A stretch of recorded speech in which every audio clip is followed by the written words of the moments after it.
臭い豚骨やけど美味しそうやねんな。味よか豚、味よか豚、長浜豚骨ラー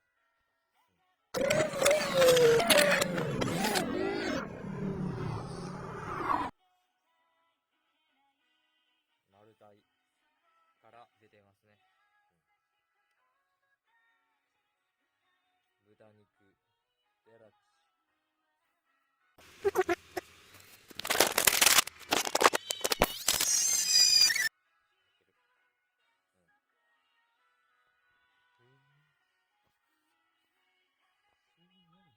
こんな感じですね。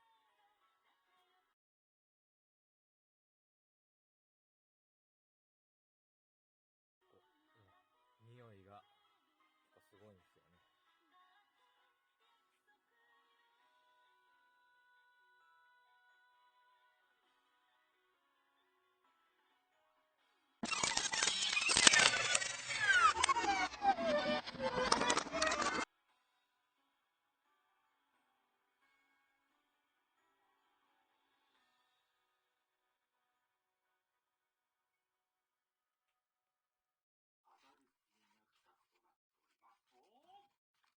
落ちる落ちる。